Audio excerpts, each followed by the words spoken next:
Alright, let's dive into the heart of modern manufacturing. We're going to get hands-on with a true workhorse, the unsung hero that quietly shapes the world around us. We're talking about the two-plate mold. It's a fundamental tool, a cornerstone of mass production, and understanding it is absolutely crucial for anyone involved in engineering, design, or manufacturing. When your project demands the creation of thousands, even millions of identical plastic parts, methods like 3D printing simply won't cut it. They're fantastic for prototyping and low-volume runs, but they lack the speed and efficiency needed for true mass production. At its core, a two-plate mold is elegantly simple, a testament to efficient design. It's exactly what the name suggests. It consists of two precision machined steel plates, meticulously crafted to form the negative space of your desired part. These plates are known as the cavity and the core, and they work in perfect harmony. The process is straightforward. Press the two plates together with immense force, creating a sealed mold. Then inject molten plastic into the cavity under high pressure, forcing it to fill every nook and cranny. Let the plastic cool and solidify, and with a carefully timed ejection mechanism, out pops a perfect part, a precise replica of the mold's internal shape.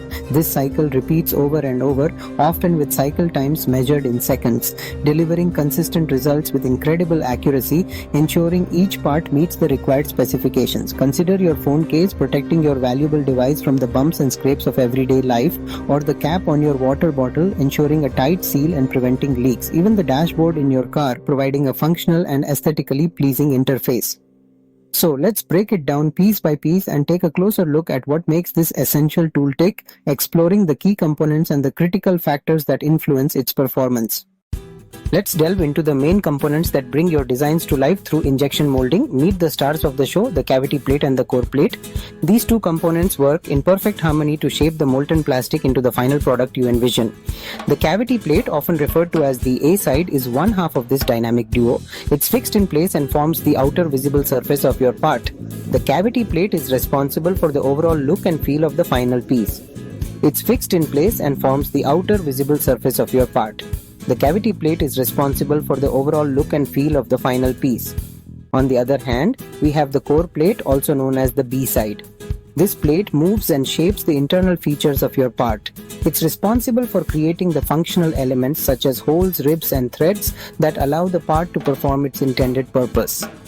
When the mold is closed, the cavity and core plates come together, creating a precise hollow space. This carefully designed void is where the magic happens, as it's where the molten plastic is injected.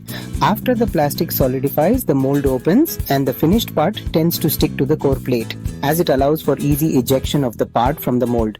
Both the cavity and core plates are typically made from incredibly tough tool steel. Together, the cavity and core plates are the heart of the molding process, working in perfect synchronization to bring your designs to life. Now, how does molten plastic reach the mold cavity? The sprue bushing connects the molding machine's nozzle to the mold. That's where plastic enters. From there, it flows through the runner system, a network of channels that guide plastic to each cavity. And gate next, the plastic enters the cavity through the gate, a narrow section that controls flow and cooling. A hot plastic delivery system. After each cycle, the runner and sprue are removed and often recycled.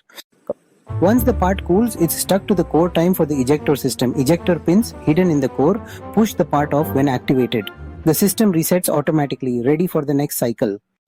Precision alignment is critical, where misalignment means defects or damage.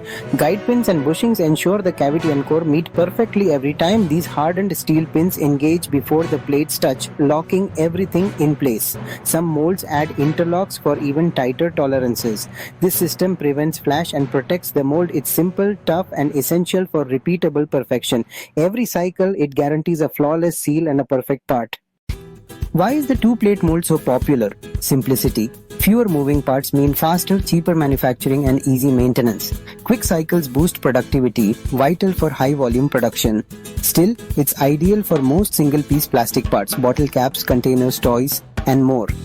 Now let us summarize the main components of two-plate injection mold from top to bottom, which are mostly found. Let's start. 1. Locating ring. On the top plate, aligns with injection nozzle. 2. Clamping plate, a top plate, connects the mold to the stationary platen of the injection machine.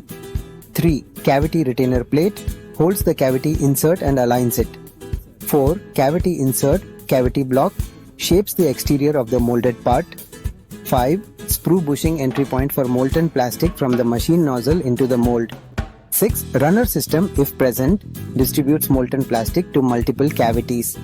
7. Gate small channel connecting runner to the cavity.